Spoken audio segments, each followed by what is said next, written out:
Everyone thinks The Simpsons is just a cartoon that never explains itself. No real answers, no real rules, just jokes that reset every week. Fans have spent 30 years treating it like a puzzle instead. Some of what they found never should have added up. In this video, we break down every dark Simpsons theory, the coma theory. Somewhere out there is a fan theory so strange that it made international news, got a reaction from one of the show's own executive producers, and still gets brought up today by people who have never even seen the episode that started it all. The theory says that Homer Simpson has been lying in a hospital bed in a coma since 1993, and that every single episode since then has just been a dream happening inside his unconscious mind. It sounds impossible. It sounds like something a kid would make up to sound smart at a lunch table. But once you see the episode this theory is built on, you start to understand why so many people took it seriously enough to spread it across the entire internet. Part of why this theory found such fertile ground has to do with just how long this show has actually been running. The Simpsons is the longest-running scripted primetime series in American television history, stretching across more than 3 decades and hundreds of episodes. A show that sticks around for that long naturally gives its audience an enormous amount of time to sit with old episodes, rewatch them, and notice small details that might have slipped past casual viewers the first time around. Shows that only run for a handful of seasons rarely build up this kind of layered, obsessive fan culture, simply because there is not enough material or time for theories to grow, spread, and evolve. The Simpsons had decades for exactly that kind of slow build-up to happen. The episode at the center of this theory is called So It's Come to This, a Simpsons clip show. It aired on April 1st, 1993, which was April Fool's Day, and it was the 18th episode of the show's 4th season. This was actually the very first clip show the series ever made. A clip show is an episode built mostly out of old footage from past episodes, usually made because the crew is worn out and needs a break from producing brand new animation every single week. The people making The Simpsons back then were working long hours to keep up with how popular the show had become, so the studio decided to slip in a few cheaper episodes made from old clips to give everyone some breathing room. This episode was the first attempt at that idea, and it ended up becoming one of the most talked about clip shows in the show's entire history. At the time, there was real pressure coming from the network itself to produce even more of these clip shows than the creative team actually wanted to make. According to people who worked on the show, there had been a plan floated to include as many as 4 clip shows in a single season, largely because the network had realized these episodes cost roughly half as much to produce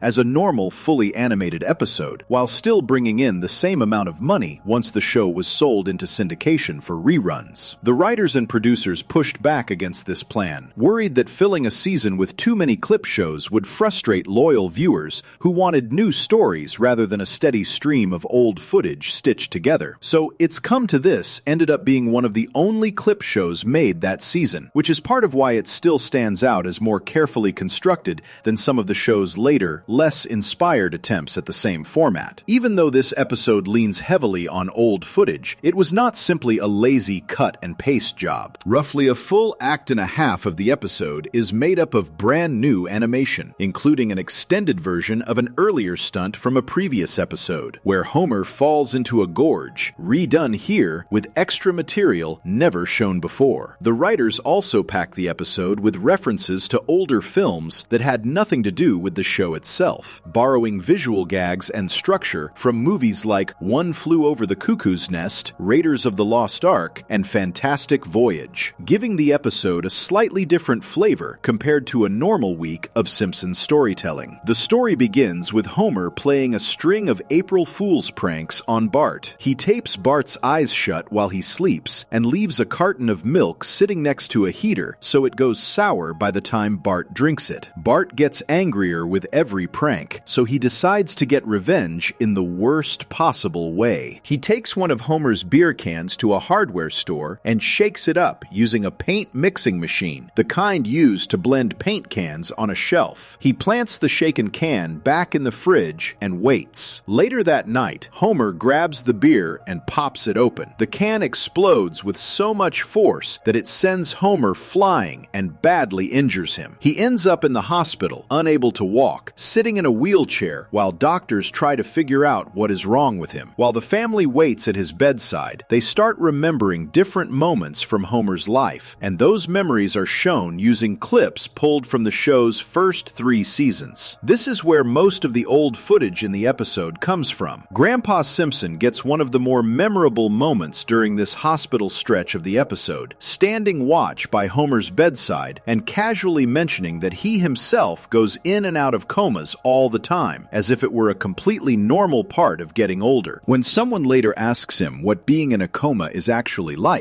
Grandpa answers with a strange, almost accidental piece of foreshadowing, comparing the experience to one of those television shows that just plays a bunch of old clips from earlier episodes. Considering that this joke is being delivered inside an actual clip show, it works as a rare moment where the episode seems to wink directly at its own structure, long before anyone had built an entire fan theory around that same idea of Homer being trapped inside something that only plays out like old memories on a loop. While Homer is recovering, something strange happens. He spots a candy machine in the hospital hallway and gets a craving for chocolate. He gets up out of his wheelchair, walks over to the machine, and tries to get a candy bar out of it. The machine tips over and falls right on top of him, crushing him under its weight, while candy bars spill into his mouth. This accident is what actually puts him into a coma, not the beer explosion that sent him to the hospital in the first place. It is a strange, almost silly way for something this serious to happen, but that oddness is part of why fans later found it so easy to build a theory around. This particular moment is actually a callback to an earlier fantasy sequence from a previous season, where Homer imagines an entire candy-coated fantasy world built around chocolate, a daydream the show had already used once before, purely as a joke about Homer's love of sweets. Bringing that same daydream logic back here, only this time with real physical consequences attached to it, adds an extra layer of dark humor to the scene that longtime viewers were more likely to catch than someone watching the show for the very first time. While Homer lies there unconscious, Mr. Burns shows up at the hospital and tries to have Homer's life support turned off, since paying for his hospital care is costing the power plant money every single day. The doctors do not go along with this, and Homer stays connected to the machines keeping him alive. Eventually, Bart breaks down and admits to his father that he was the one who caused the whole accident by shaking up the beer can. Right after Bart's confession, Homer wakes up and immediately grabs his son by the neck the way he always does when he is furious with him. The family is relieved that he is finally awake and seems like his old self again. Homer, still thinking it is April Fool's Day, jokes that he is taking the whole family to Hawaii, then laughs and says it was just another prank. But then his family tells him the truth. It is not April 1st anymore. It is actually the middle of May. Homer has been in that coma for 7 full weeks, and on top of that, his doctors say he lost 5% of his brain while he was unconscious. The family reacts to this heavy news by bursting into laughter, and Homer laughs along with them, even though he does not understand why any of this is funny. That strange, uncomfortable laughter is the last thing viewers see before the episode ends. There was actually a small fight behind the scenes over one specific line used earlier in the episode, tied to a public service announcement Homer sees on television warning about the health risks of drinking too much beer. The network's censors originally refused to let the episode include a joke claiming that beer causes a certain kind of cancer, worried it might come across as too extreme or too medically specific for a comedy show to joke about. The writers eventually found an actual medical textbook that supported the claim well enough to satisfy the network, and the line was allowed to stay in the finished episode, though the censors reportedly asked the writers to go easier on jokes about beer in future episodes going forward. Now here is where the fan theory begins. For years after this episode aired, a small number of fans quietly wondered if Homer really did wake up at all. The idea stayed mostly in small internet corners until 2012, when a Reddit user going by the name Hard to Pick a Name wrote out a long and detailed version of the theory and posted it for others to read. The idea was simple to explain, but strange to sit with. Homer never actually came out of that coma. Every episode made after this one is not real. It is all happening inside Homer's mind while his body lies frozen in a hospital bed, and the show has just been quietly following his dream for decades. According to the post, this theory would explain something that has puzzled fans for just as long. None None of the Simpson kids ever age. Bart, Lisa, and Maggie have stayed the same age since the show began, no matter how many years pass in the real world. If Homer is dreaming, the theory argues, then of course his kids never grow older. In his mind, they are frozen at the ages he remembers them being right before the accident. His brain might quietly shift small details here and there to make the passing of time feel believable, without ever actually aging the people inside his imagination. The theory also points at something else that lines up almost too well to ignore. 6 months before this episode aired, an earlier episode called Homer the Heretic showed Homer having a dream conversation with God. In that dream, Homer got curious and asked God to tell him the meaning of life. God brushed him off at first and told him he would find out when he died. Homer said he could not wait that long, and God asked him, almost teasingly, if he could not wait 6 months.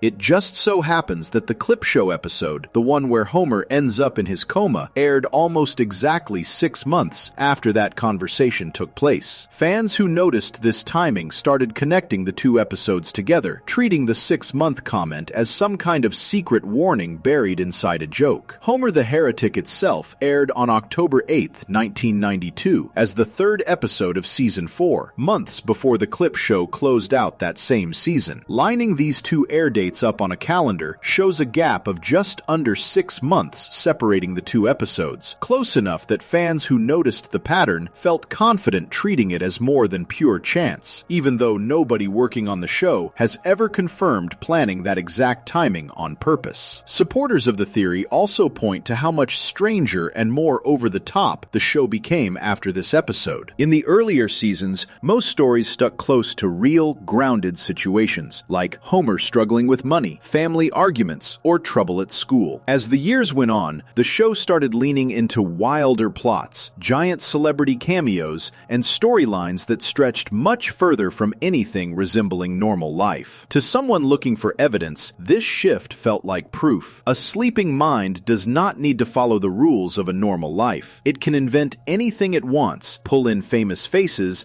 and bend reality however it pleases, which is exactly the kind of freedom a dream would allow that real life never could. This is not the first time a long-running television show had left its audience wondering whether an entire fictional world might secretly exist only inside one character's head. Decades earlier, a completely different sitcom called Newhart ended its entire run by revealing that everything viewers had watched across its full run was actually a dream belonging to a character from a totally separate earlier show. Around the same era, a medical drama called Saint Elsewhere closed out its own series with a similar twist, suggesting that the entire show had existed only inside the imagination of a young boy staring into a snow globe. Neither of these examples has any direct connection to The Simpsons, but their existence shows that audiences were already primed, long before this specific theory ever appeared, to expect that a beloved, long-running show might eventually reveal itself to be nothing more than someone's dream all along. That familiar pattern from other shows likely made viewers more willing to entertain the same basic idea once it got applied to Homer. Once this theory hit Reddit, it did not stay there for long. It got picked up and shared across other websites, then jumped into mainstream entertainment news, and eventually made its way onto television segments overseas. The person who originally wrote the theory later said they were surprised by how far it traveled, mentioning that it reached headlines in places as far away as Belgium and Australia. It even reportedly made the front page of Yahoo at one point, which is a huge amount of attention for a theory that started as a single post from one fan. According to later updates the original poster shared, the entertainment news outlet TMZ eventually reached out directly to Al Jean for a comment, giving the whole theory an even bigger platform than a single Reddit post could ever have managed on its own. With the theory spreading that widely, it eventually reached the people who actually make the show. Al Jean, one of the longtime executive producers and writers on The Simpsons, responded publicly to the theory, and his answer was clear. He said the idea belonged in what he jokingly called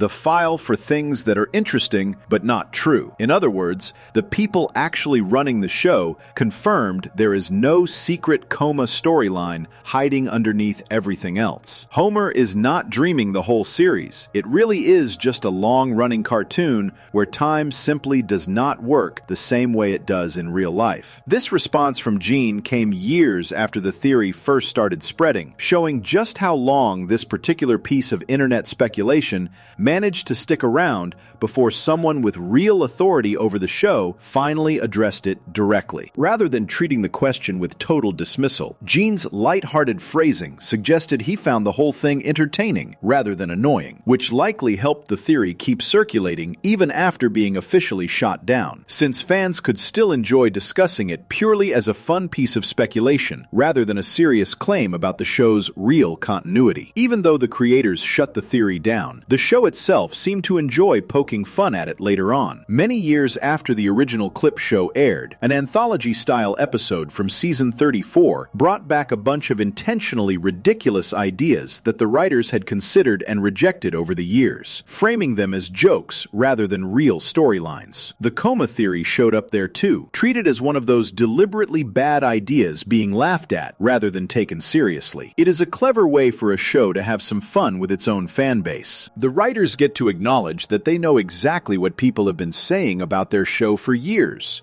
while also making it clear that they are not about to blow up 30-plus seasons of stories with some sudden hospital bed twist. That particular season 34 episode followed a format the show had used before, presenting itself as a loose collection of short, self-contained segments rather than one single continuous story, giving the writers room to poke fun at plenty of ideas that never made it into a real episode, with the coma theory serving as just one entry among several other rejected concepts getting the same lighthearted treatment. What makes this whole theory worth remembering is not whether it turns out to be true. It almost certainly is not. What makes it interesting is how a single strange plot point, a candy machine falling on a cartoon dad, managed to grow into one of the most widely shared theories about one of the most famous shows ever made. It shows how much fans pay attention to small details, how far a good theory can travel once people start connecting dots between episodes made years apart, and how something meant as a throwaway joke in a clip show can end up shaping the way people watch a series decades later. There is something almost funny about the fact that an episode built entirely around old jokes and reused footage ended up creating a brand new mystery that fans are still discussing all these years later. It proves that even filler episodes, the kind made just to give an overworked crew a break, can leave behind ideas that stick around far longer than anyone making the episode ever expected. A story originally built to save time and money during a stressful production season somehow turned into one of the most durable pieces of internet folklore connected to the entire show. Proof that even the most practical, least glamorous decisions made behind the scenes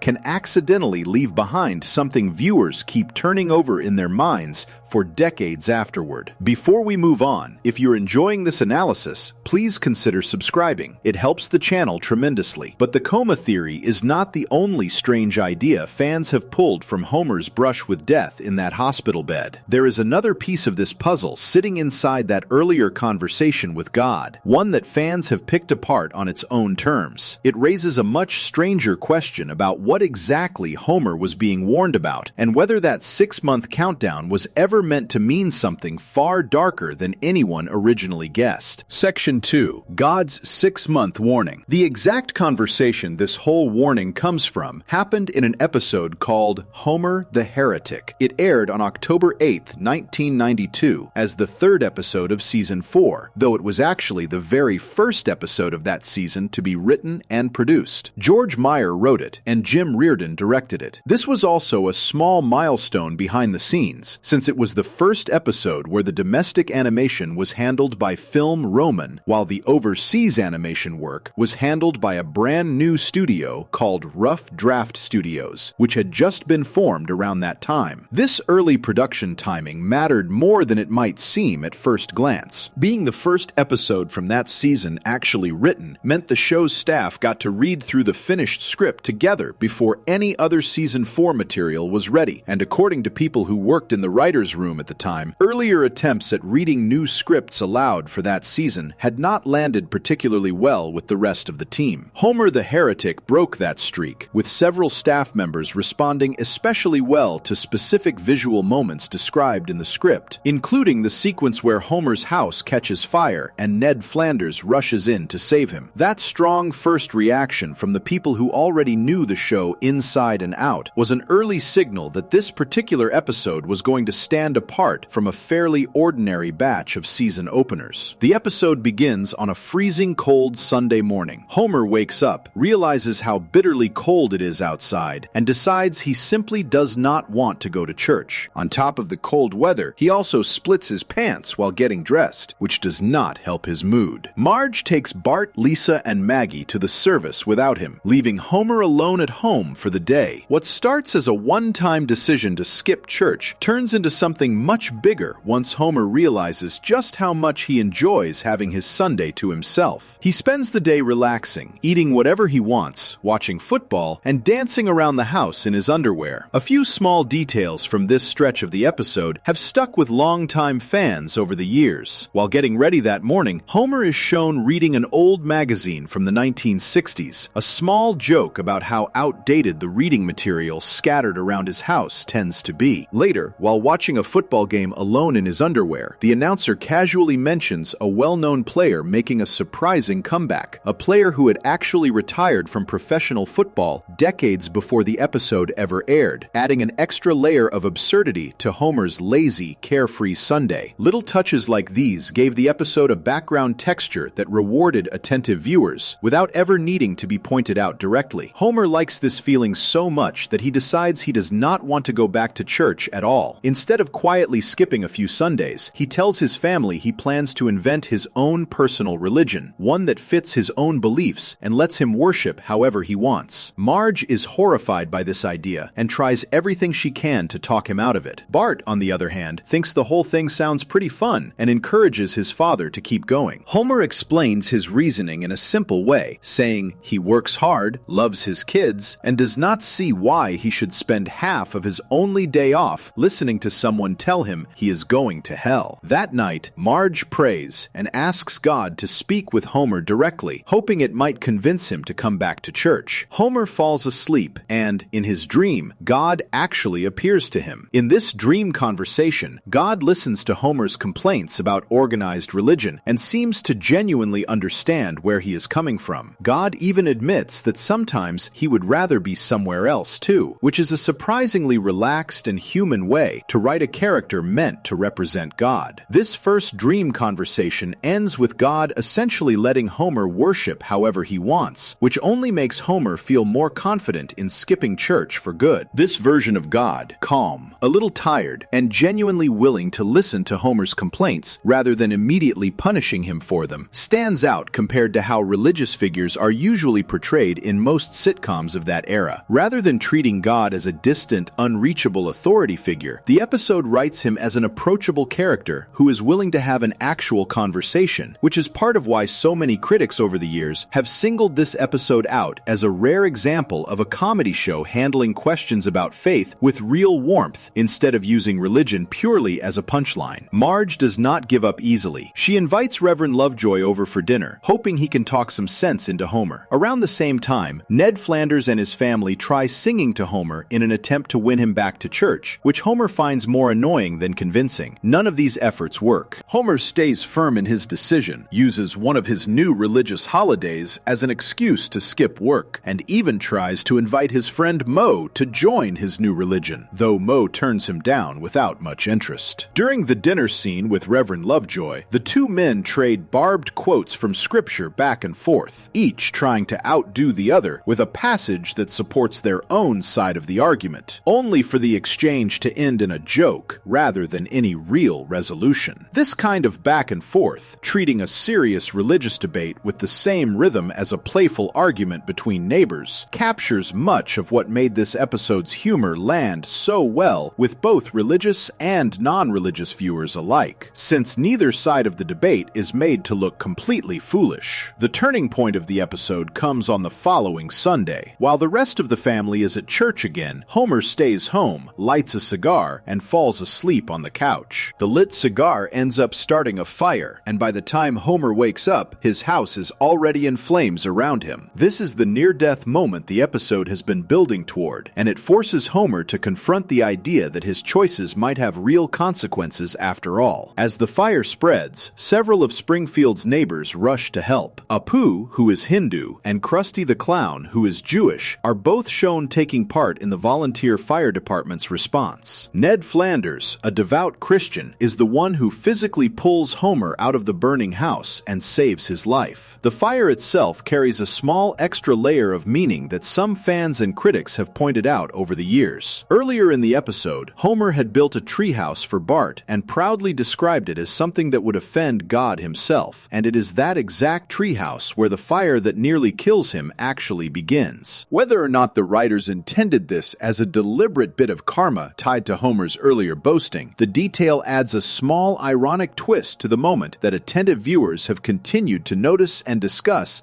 long after the episode first aired. Once the fire is out, Homer assumes that God caused the fire as some kind of punishment for turning away from church. Reverend Lovejoy corrects him gently, explaining that God did not burn his house down at all. Instead, Lovejoy points out that God was working through the hearts of the people who came to help him, regardless of what religion each of them followed. It is a rare moment on the show where a message about tolerance and shared humanity gets delivered fairly directly, without much sarcasm attached to it. Homer accepts this explanation, thanks his neighbors, and even apologizes to some of the people he was rude to earlier in the episode. This message about tolerance is often cited by critics as the emotional backbone that keeps the episode from feeling like a simple mockery of organized religion. Rather than concluding that religion itself is foolish or unnecessary, the episode lands on the idea that decency and community matter more than which specific religious label a person happens to follow. A message that reviewers have pointed to as unusually sincere for a show that spends most of its runtime joking about nearly everything else in Springfield without much restraint. Homer agrees to give church one more try. The following Sunday, he actually shows up, sits through the service, and almost immediately falls asleep in the pew. This is where the episode returns to its dream sequence format one final time. God appears to Homer again, and in this final dream, the two of them have the conversation that fans have latched onto for years. Homer, feeling comfortable enough to ask something big, tells God he wants to know the meaning of life. God brushes the question off gently, saying that is something Homer will find out when he dies. Homer replies that he cannot wait that long, and God, almost teasing him, asks if he cannot wait 6 months. When Homer insists on knowing right away, God agrees to finally tell him, and the scene cuts away before the answer is ever revealed to the audience. That is the entire moment fans have picked apart so closely. It only lasts a few lines, and on its own, inside this single episode, it plays out as a simple joke. It pokes fun at the classic idea of an all-knowing being staying mysterious about life's big questions, then adds a strange, oddly specific number attached to a 6-month wait, which is unusual phrasing for a throwaway gag. Many fans see this exact detail as the reason the joke stands out from other similar gags on the show. Most jokes about not knowing life's meaning stay vague. This one attaches an oddly specific time frame to it, and that specific number is what caught people's attention years later. The episode that later showed Homer falling into a coma, So It's Come to This, a Simpsons clip show, aired almost exactly 6 months after this one. Fans who noticed the gap between the two air dates treated this timing as more than just a coincidence. To them, it looked like the show was quietly setting up a countdown, one that fans only noticed years after the fact, once they went back and checked the calendar. Whether the writers intended any of this as a deliberate setup is not confirmed anywhere by the people who actually made the episode. There is no interview or commentary on record where George Meyer or the show's producers say this line was was written as a hidden clue pointing toward Homer's future hospital stay. It is entirely possible, and quite likely, that the 6-month joke and the later coma episode were written completely separately, with the matching timeline being nothing more than an entertaining coincidence that fans later connected on their own. Coincidence or not, this kind of detail is exactly the sort of thing that keeps long-running shows interesting to dedicated fans. A cartoon that has produced hundreds of episodes across more than 3 decades is bound to have small lines and numbers that line up with each other in strange ways purely by chance. Fans enjoy hunting for these patterns, and once one gets found, it tends to spread quickly because it feels like uncovering a secret the creators never meant to leave behind. Whether or not the writers planned it, the fact that so many people found this pattern and built entire theories around it says a lot about how closely fans study every small detail packed into these old episodes. This same episode holds another small production detail that fans have spent years discussing, even though it has nothing to do with any hidden warning. In nearly every other appearance on the show, every character is drawn with only 4 fingers on each hand, which has been one of the series' most recognizable visual quirks since it began. In this episode,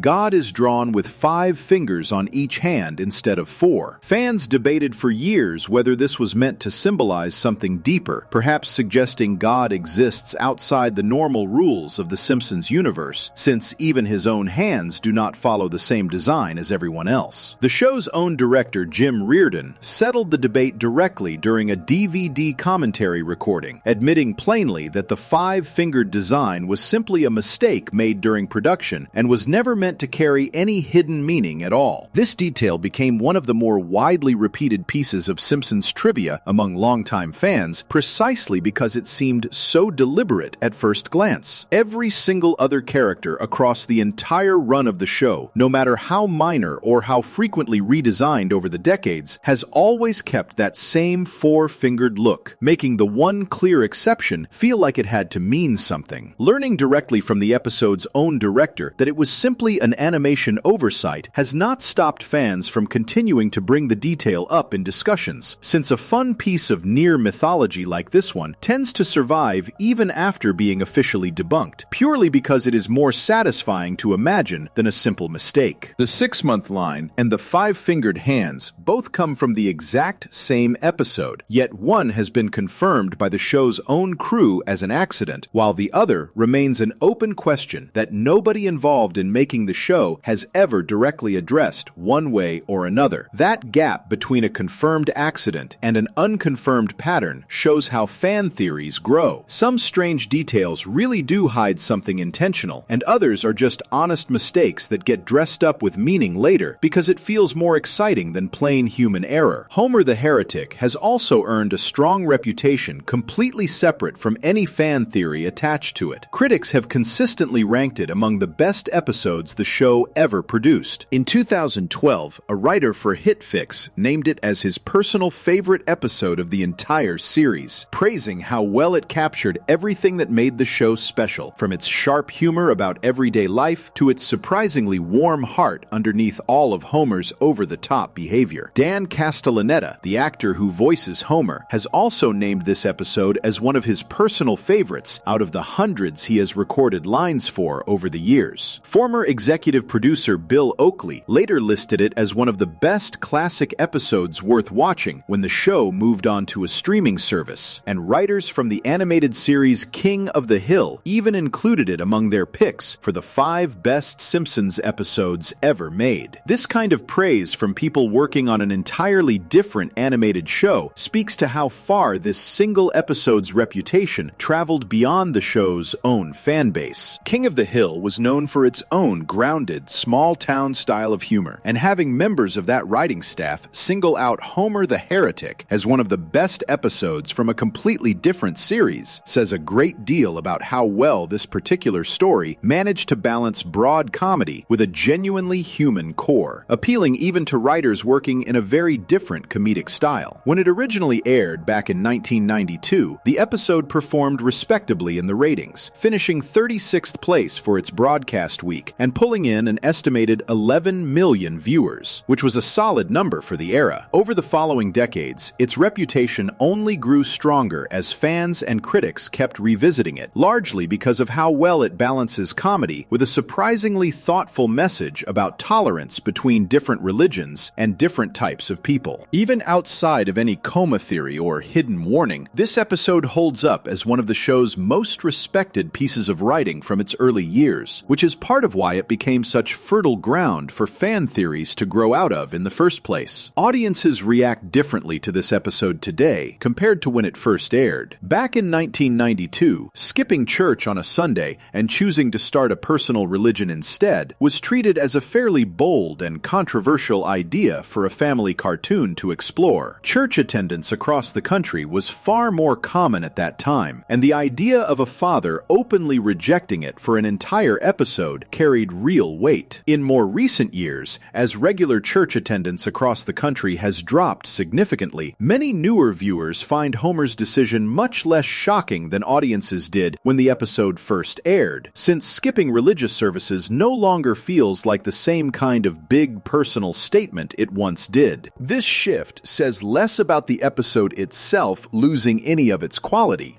and more about how much the surrounding culture has changed since 1992. A joke that once relied on genuine social tension, a father publicly rejecting an expected Sunday routine, now lands more as a relatable, low-stakes decision that plenty of modern viewers have made themselves without a second thought. Episodes built around social commentary often age in this exact way, staying funny and well-written, while the specific cultural weight behind their original punchlines quietly shifts underneath them over time. Executive producer Al Jean, the same person who years later dismissed the entire coma theory as interesting but false, has made other public comments over time that show he is well aware of how much fans enjoy theorizing about the deeper structure of the show. In 2014, he posted a message describing an idea he personally liked for how the series could end someday, suggesting the very last episode could loop back around to the exact scene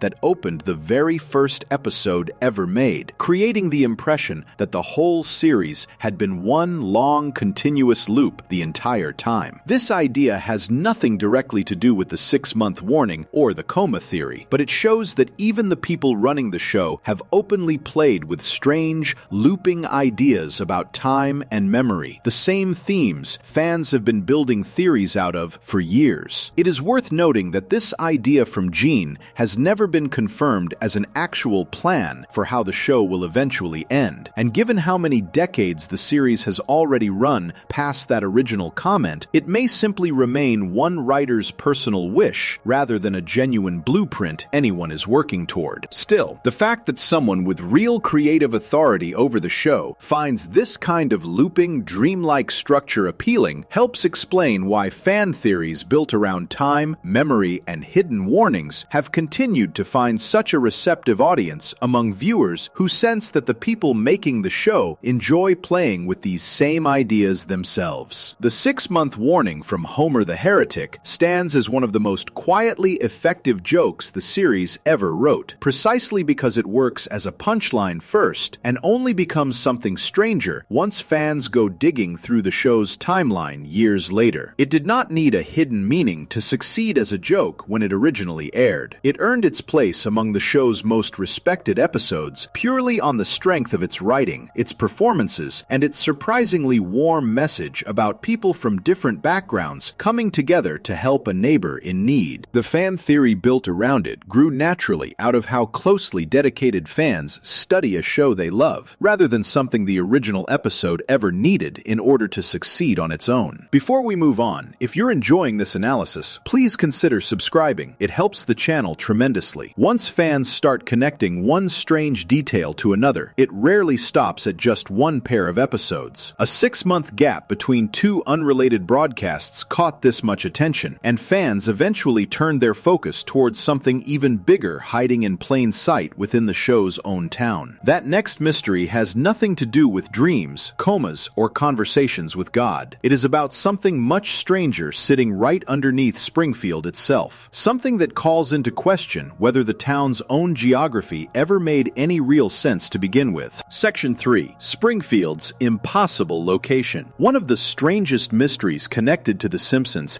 has nothing to do with comas, dreams, or hidden warnings. It has to do with something much simpler on the surface. Nobody watching this show has ever been told what state the Simpson family actually lives in. After more than 3 decades on the air and hundreds of episodes, the show has never once given a clear, final answer to a question that sounds like it should be easy to answer. Where exactly is Springfield? This is not an accident or an oversight.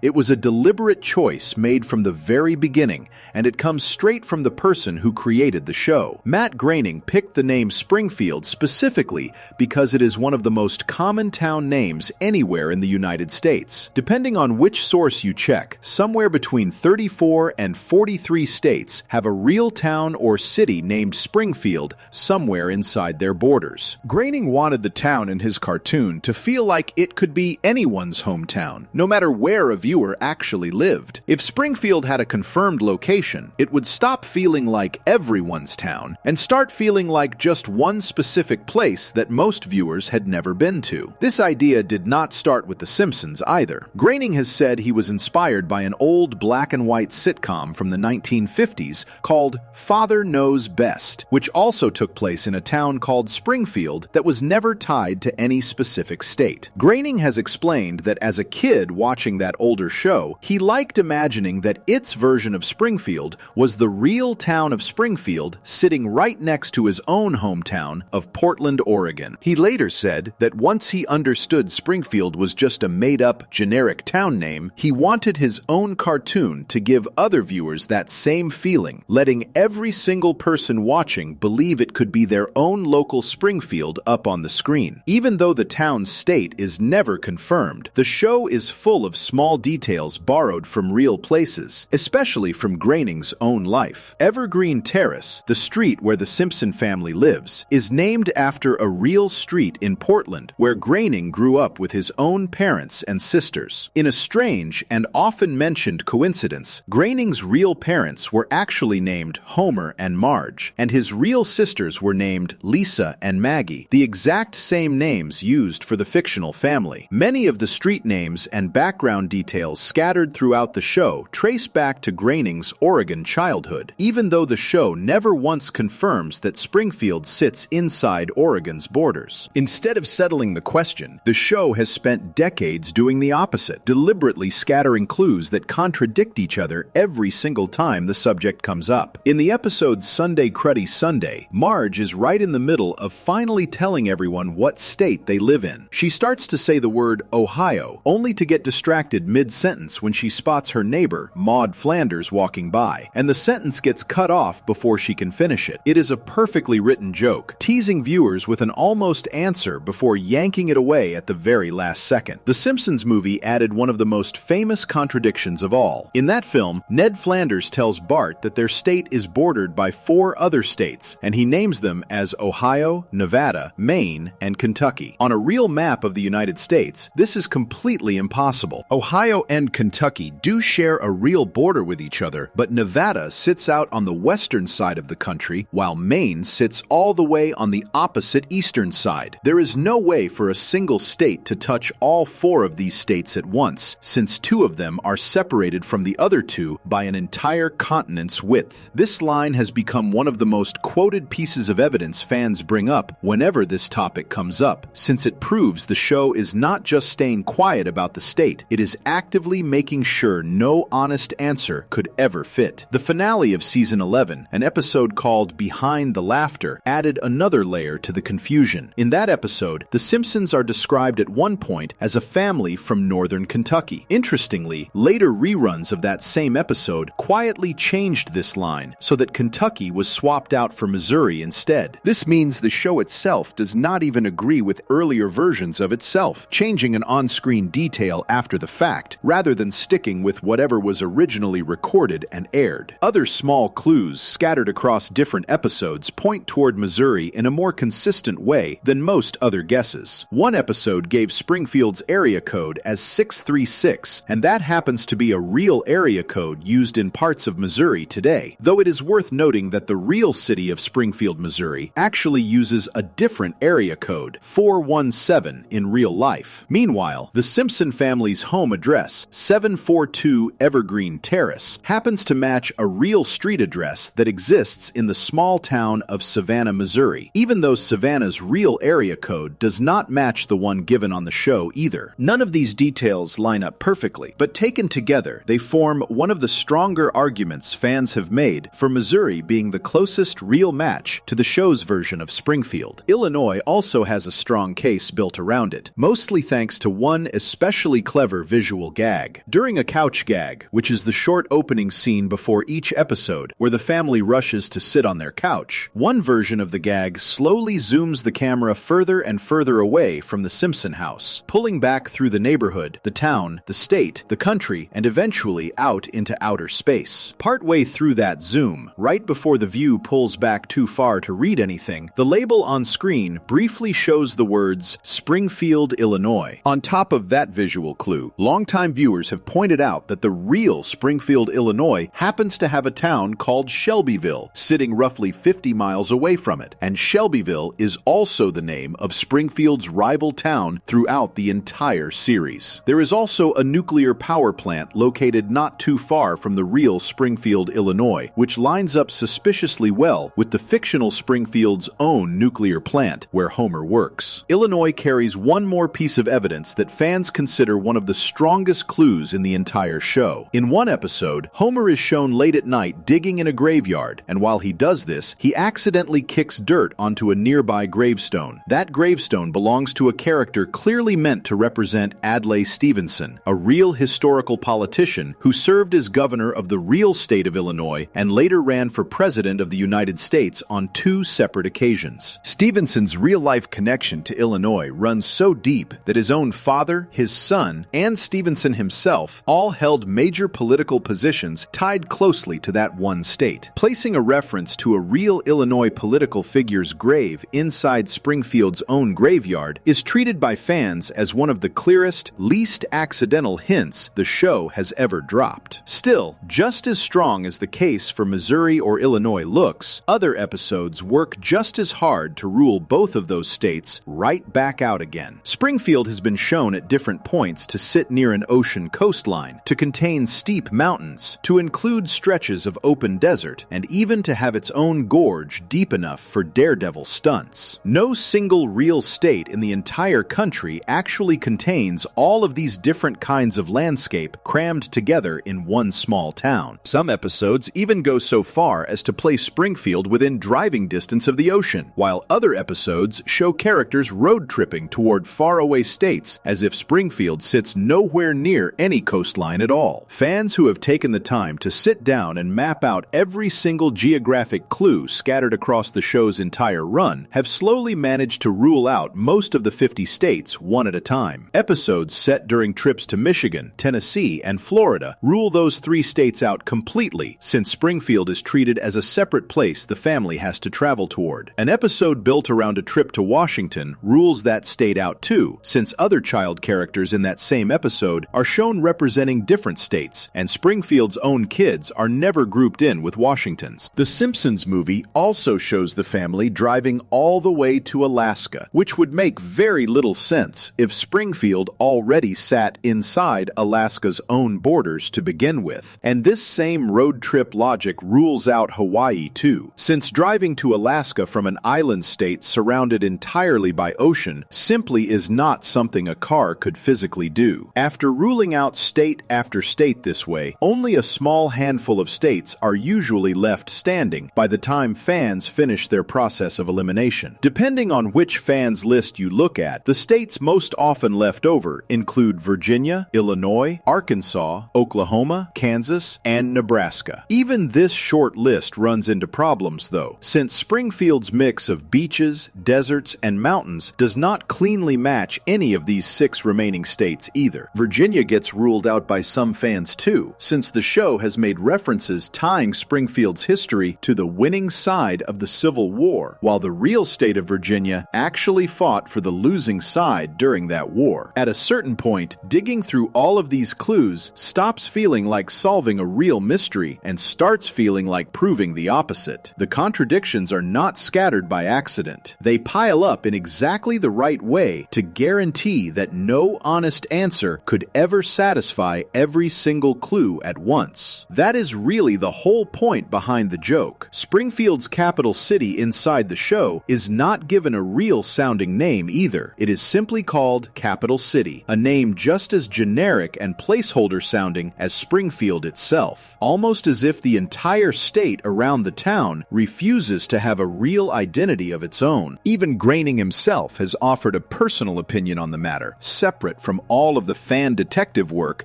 built off of on-screen clues. According to a book written by former showrunner Mike Reiss called Springfield Confidential, Groening has said, at least in private conversation, that he personally imagines Springfield as representing the real Springfield, Oregon, tying the show back once again to his own childhood roots in the Pacific Northwest. Reiss has also joked in that same book that this personal opinion from Groening does not settle anything either, since Groening is only one voice among the many writers who have shaped the show's version of Springfield across so many different seasons and so many different decades of episodes. There is a lighthearted, almost silly, real-world footnote to this entire debate as well. When the Simpsons movie came out, the studio ran a promotional contest inviting real towns across the country that happened to share the name Springfield to compete against each other for the right to host the movie's official premiere. Whichever real Springfield sent in the most votes would win the honor of hosting the event, and in an amusing twist, the winning town turned out to be the small Springfield located in the state of Vermont, despite Vermont being one of the smallest states in the entire country by land area. This contest never actually confirmed anything about the fictional town's real location either, since it was purely a publicity event built for fun rather than any kind of official canon reveal. It does show just how widely this mystery has spread beyond the show itself, pulling in real towns across the country that wanted to claim a piece of the joke for themselves. Bringing this all back together, the show's refusal to confirm Springfield's location connects in a strange way to some of the other unsolvable puzzles fans have obsessed over for years. Just like Homer's supposed coma or the 6-month warning from God, this mystery survives because the show was built from the very start to avoid giving viewers a single, solid answer. Springfield exists as a kind of blended, contradictory version of dozens of real towns, all mixed together, deliberately built so that literally no single American state could ever match every clue the writers have dropped across the decades. It is less a hidden secret waiting to be uncovered, and more a running joke that the writers have kept feeding for over 30 years, adding just enough new contradictions every time the topic threatens to get too close to a real answer. What makes this mystery different from the others explored so far is that it is not really trying to hide anything dark or unsettling. There is no scary implication buried inside Springfield's missing location, no suggestion of death, deception, or hidden trauma sitting underneath the joke. It is simply a clever writing trick used to make one small cartoon town feel like it belongs to every single viewer watching it, no matter what real state or even what real country they happen to be watching from. That is part of what makes this particular piece of Simpsons trivia so beloved among longtime fans. It proves that not every long-running mystery on the show needs a hidden meaning to become genuinely fascinating. Sometimes a well-built joke kept alive carefully across hundreds of episodes is interesting enough entirely on its own. Before we move on, if you're enjoying this analysis, please consider subscribing. It helps the channel tremendously. Still, the fact that the show is willing to blur its own reality this much, hiding basic facts about its own setting behind decades of jokes and contradictions, opens the door to a much stranger kind of theory. If the writers are comfortable keeping something as basic as a state hidden forever, some fans have wondered just how far that blurring of reality actually goes. One especially bold theory suggests that the show's own fictional town might not be the only layer of make-believe hiding inside the story, and that one of the family's own kids might secretly be responsible for dreaming up the entire show in the first place. Section 4. Bart grows up to become Matt Groening. Every long-running cartoon eventually earns a theory that turns the whole show into one giant loop, folding the story back onto the very people who created it. The Simpsons has one of the more fascinating versions of this idea, built around Bart himself. The theory suggests that Bart, the mischievous 10-year-old who spends every episode getting into trouble, eventually grows up to become Matt Groening, the real-life cartoonist who created the entire series in the first place. A Reddit user going by the name Just Embarrassing is credited with first laying out this theory in detail, and once it started spreading, it caught the attention of entertainment sites that cover fan theories, since the idea lines up with several real facts about how the show was actually built. To understand why this theory holds together as well as it does, it helps to look at where the Simpson family's names actually came from in real life. Matt Groening did not invent these names out of thin air. He pulled them directly from his own family. His real father was named Homer Groening. His real mother was named Margaret, who went by Marge. He had two real sisters, one named Lisa and another named Maggie. Even the family dog and cat trace back to pets Groening actually owned growing up. This means the fictional Simpson family is not just loosely inspired by Groening's real relatives. It is built directly from their actual names, layered on top of new personalities and new adventures invented for the cartoon. Bart is the one name in the main family that breaks this pattern, since Groening did not have a real brother named Bart. Fans have pointed out that Bart's name is an anagram of the word brat, rearranging the same four letters into a new word that fits his personality perfectly. Because every other member of the family is named after a real relative, and because Bart himself is the one name that seems built specifically to describe a mischievous kid rather than pulled from Groening's actual family tree, some fans see Bart as standing in for a younger version of Groening himself, reimagined as the family's own son rather than as one of Groening's real-life siblings. The theory grows stronger once you start looking at what Bart actually accomplishes within the show itself, since several long-running storylines line up almost perfectly with the idea of a kid who is secretly a talented writer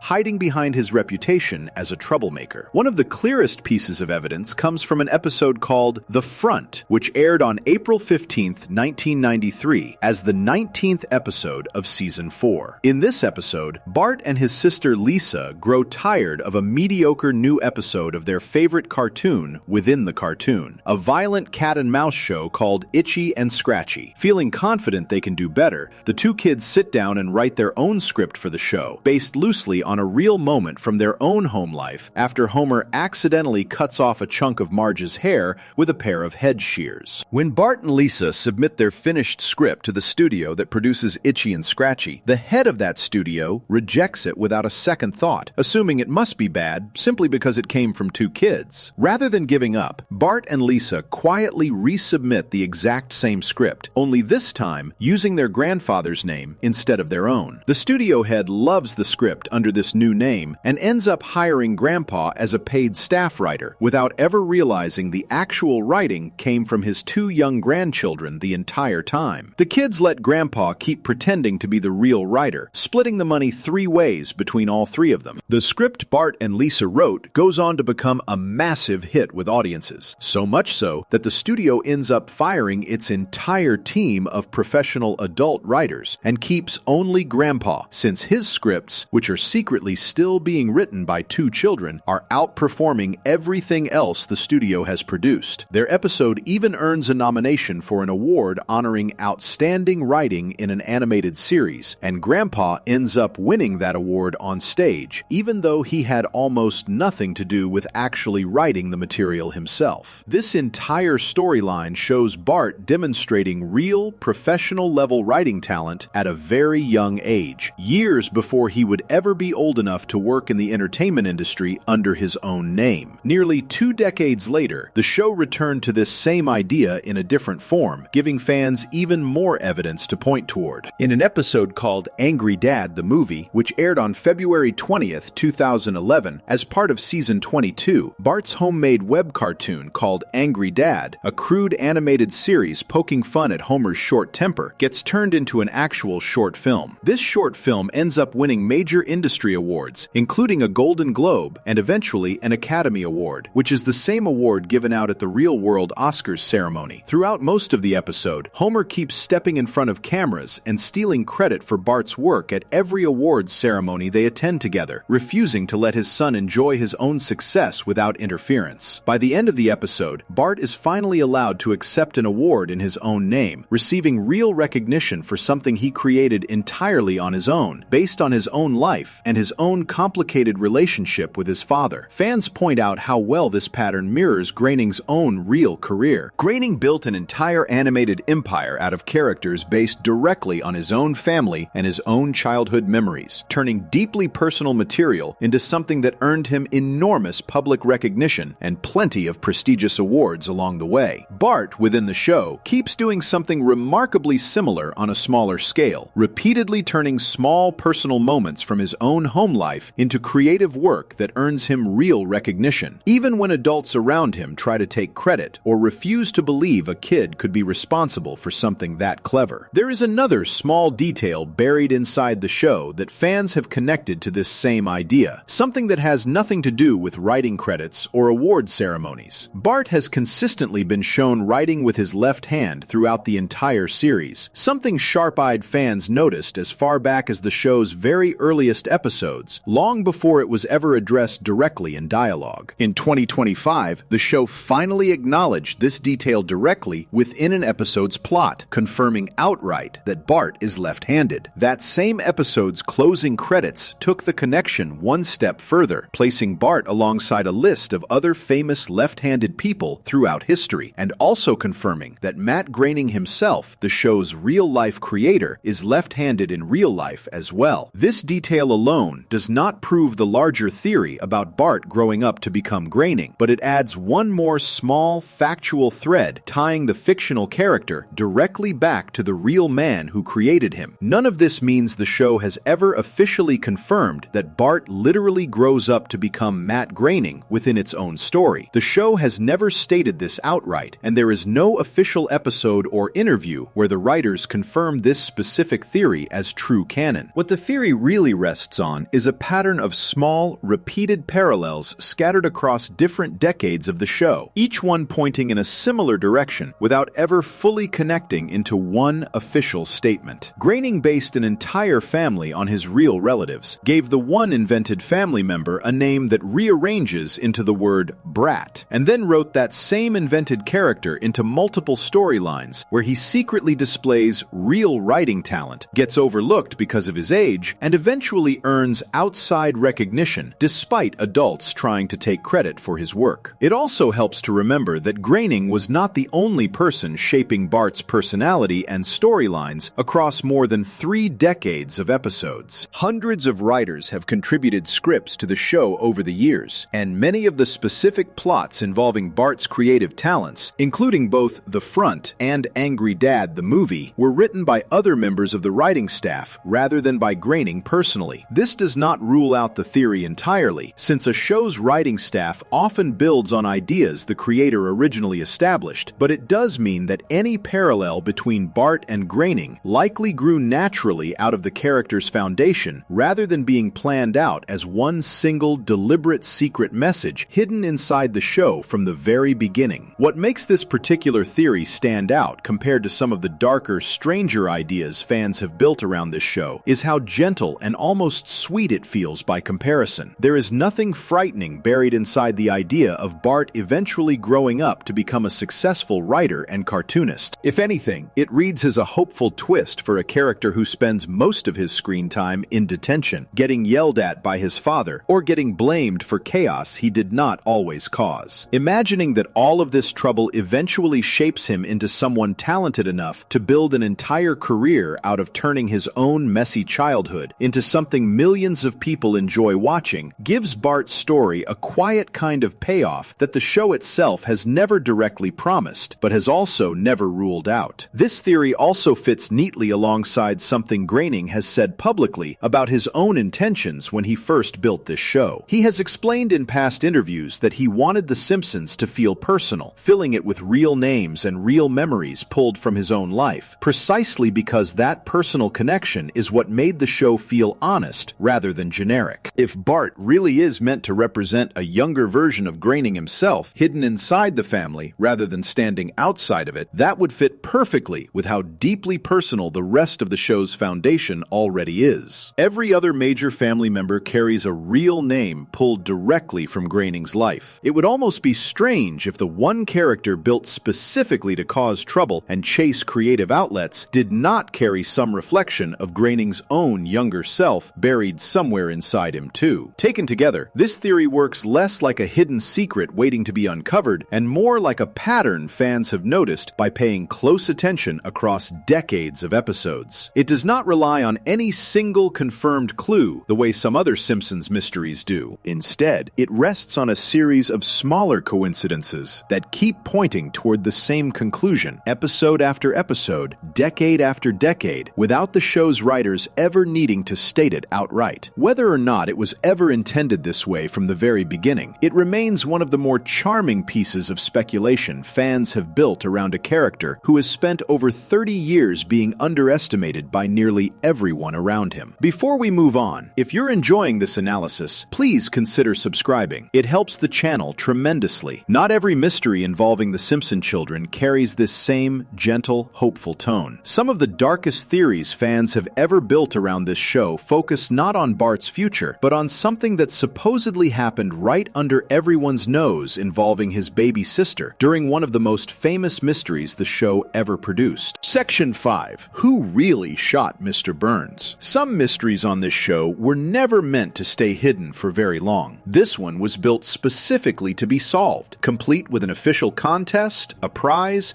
and a real deadline. And it still managed to fool almost everyone who tried to crack it. The story is told across two connected episodes known together as Who Shot Mr. Burns. The first half aired on May 21st, 1995, as the final episode of Season 6, and the second half aired months later on September 17th, 1995, as the very first episode of Season 7. Both halves were written by Bill Oakley and Josh Weinstein, two of the show's longtime writers, and together they form the only true two-part cliffhanger story the series has ever produced, splitting its beginning and ending across an entire summer break between seasons. The story kicks off at Springfield Elementary School, where the school unexpectedly discovers a pool of oil sitting right underneath its own property while digging a grave for the class pet gerbil that has just died. Word of this discovery quickly reaches Mr. Burns, the wealthy and famously cruel owner of the town's nuclear power plant. Rather than letting the school profit from its own land, Burns sets up a secret drilling operation that quietly drains the oil out from underneath the school before anyone can stop him, leaving the school with nothing and no legal way to fight back. Burns' drilling operation causes real damage across the entire town while it runs. The fumes coming off the drilling site force Moe's Tavern to shut down completely, which infuriates both Moe and his regular customer Barney. The drilling also destroys the Springfield retirement castle, leaving Grandpa Simpson homeless and forcing him to move in with Homer's family. At one point, a burst of oil from the drilling rig blows up Bart's treehouse and injures the family dog, Santa's little helper, in the process. By the time the oil runs out, almost every corner of Springfield has been hurt in some way by Burns' greed, giving practically every character in town a real reason to want him gone. While all of this is happening, a smaller, quieter conflict is building between Homer and his boss. Despite working at the power plant for 10 full years, Burns still cannot remember Homer's name, forgetting it over and over no matter how many times they interact. Hoping to finally fix this, Marge suggests that Homer send Burns a box of chocolates with a family photo tucked underneath the candy, hoping the personal touch might help Burns finally connect Homer's face to his name. The plan backfires almost immediately. Burns ends up sending a thank you note addressed only to Marge, Bart, Lisa, and Maggie, leaving Homer's own name off the list entirely, which only makes Homer angrier than before. Not satisfied with the damage his oil drilling has already caused, Burns moves on to an even bigger and more selfish scheme. He decides that the sun itself is cutting into his profits, since warm, sunny weather means fewer people need to run their heaters and appliances, which means less money flowing into his power plant. His solution is to build an enormous device capable of blocking out the sun completely over Springfield, forcing the entire town into permanent darkness so that everyone will need to rely on his electricity around the clock. Even his own loyal assistant, Waylon Smithers, who has spent years supporting almost everything Burns does without question, finally starts pushing back against this plan, warning him that this scheme has gone too far. The first half of the story ends with a dramatic town meeting where the citizens of Springfield finally confront Burns face to face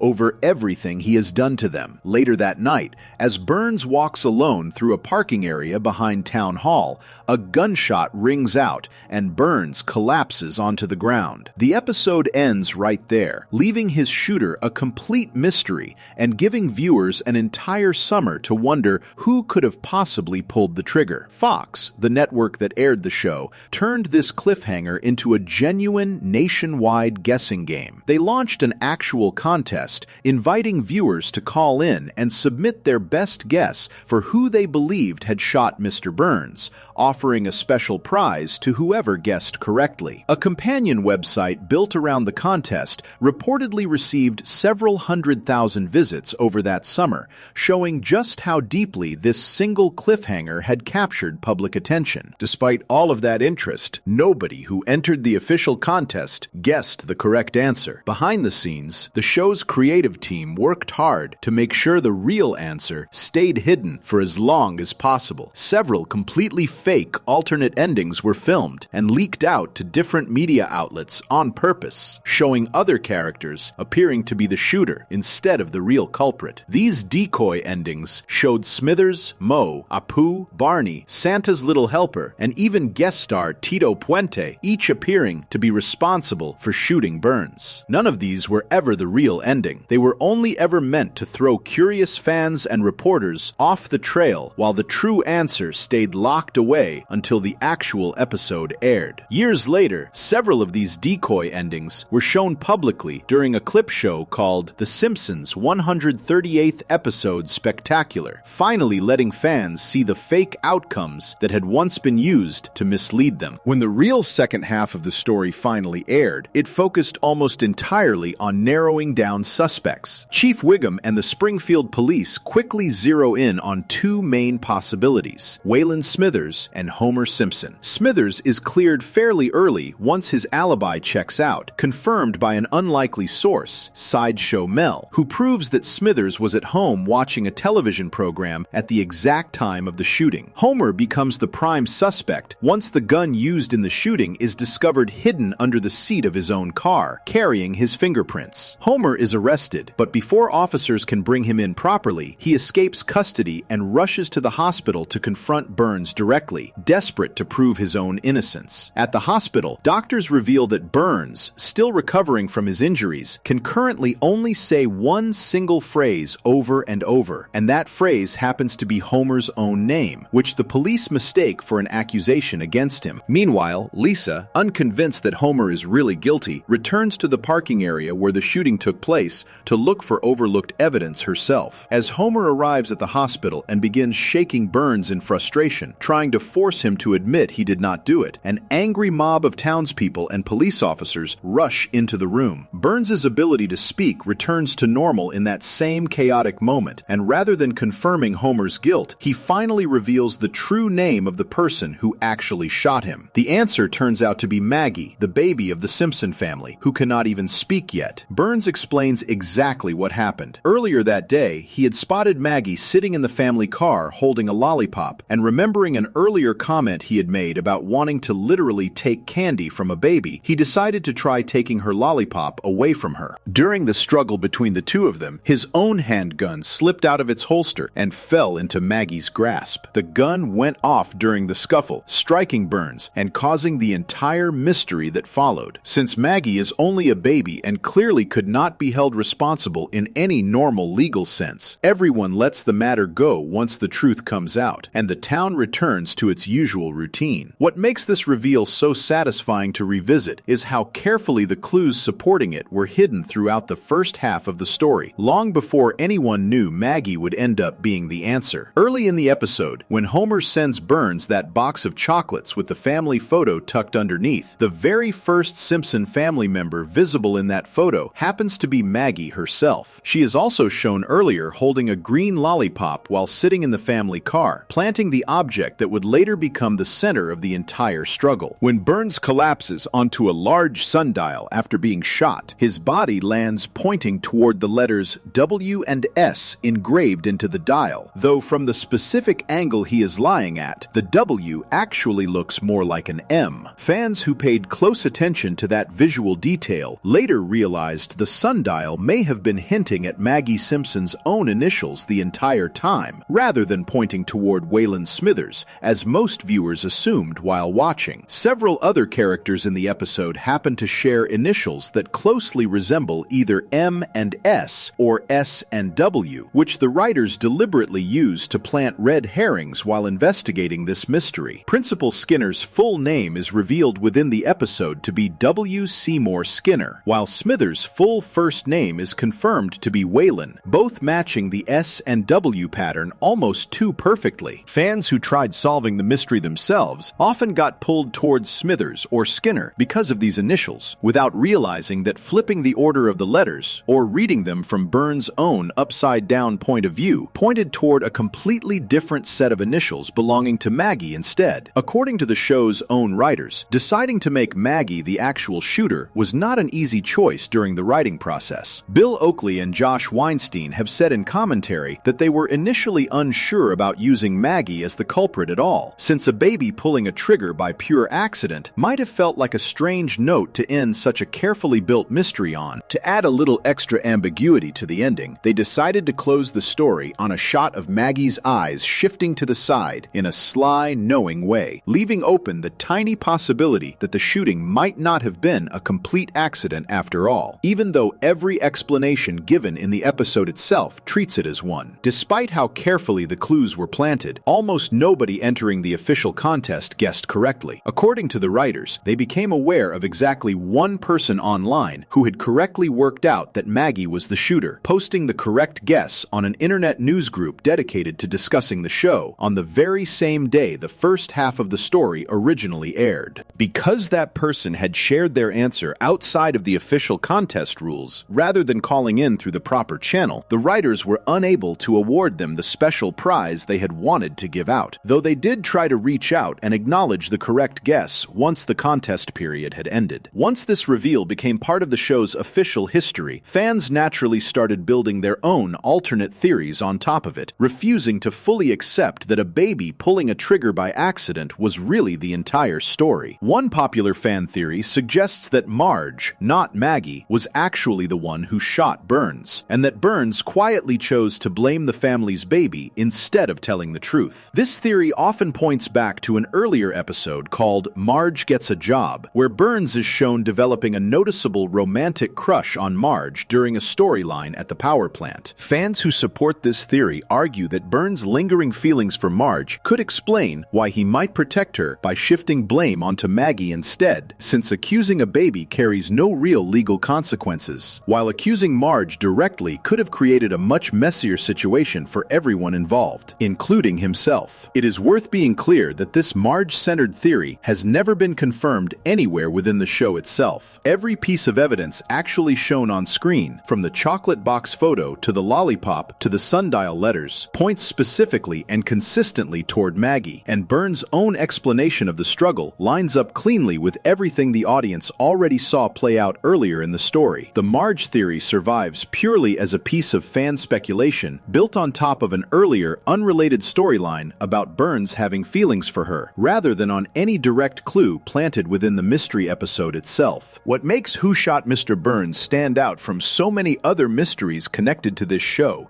is that it was never meant to stay a secret forever, unlike Homer's supposed coma, or the 6-month warning tucked inside a joke about the meaning of life, or the endless argument over which state Springfield sits in. This mystery was built from the very beginning to have one single, confirmed, correct answer, deliberately hidden behind clever misdirection rather than left permanently open to interpretation. The writers wanted viewers to have a real, fair chance at solving it, and even built an entire contest around that exact idea. The fact that almost nobody managed to solve it anyway says less about any hidden flaw in the mystery and more about how skillfully those clues were disguised among dozens of smaller jokes and details scattered throughout the episode. Before we move on, if you're enjoying this analysis, please consider subscribing. It helps the channel tremendously. There is something almost funny about a baby causing this much detective work. It makes fans wonder how much Maggie really understands. That question opens the door to a bigger theory about the whole family hiding real intelligence behind goofy behavior. Section 6. The family are all secretly geniuses. Some fan theories grow out of a single strange detail buried in one episode. This one grows out of something much bigger, a real contradiction the show itself created, then never bothered to explain. On two separate occasions, decades apart, the writers gave two completely different, official, in-universe explanations for why certain members of the Simpson family act less intelligent than they actually are. Neither explanation lines up with the other, and fans who noticed this gap started wondering if the real answer has nothing to do with genetics or crayons at all, and everything to do with a family that might understand a lot more than it ever lets on. The first of these two explanations comes from an episode called Homer, which aired on January 7th, 2001, as the 9th episode of Season 12. The episode begins with Homer losing the family's entire life savings after investing in a failed piece of technology he saw demonstrated at an animation festival. Desperate to make the money back, he takes a job as a paid test subject at a medical research facility, letting scientists run various experiments on him in exchange for cash. During one of these tests, doctors reviewing an X-ray of Homer's brain notice something strange lodged inside it. After looking closer, they discover an actual crayon buried deep inside his brain, left there since childhood. Homer explains that when he was 6 years old, he shoved an entire pack of 16 crayons up his nose just to see if he could do it, then sneezed most of them back out afterward, assuming he had gotten rid of every single one. In reality, one crayon stayed lodged inside his skull for decades, quietly affecting his brain function the entire time, without him or anyone else ever realizing it. The doctors offer to surgically remove the crayon, and Homer agrees to the procedure. Once the crayon comes out, Homer's intelligence jumps dramatically. According to the episode itself, his IQ rises from 55 all the way up to 105, moving him from a level well below average straight into a fully average adult range. With this new intelligence, Homer forms a much deeper connection with his daughter Lisa, who has always been the family's most academically gifted member, and the two of them bond in a way they never had before. Homer also starts noticing and understanding things about the world around him that had completely escaped him his entire life. At one point in the episode, while casually working through a flat tax proposal, he accidentally produces a mathematical argument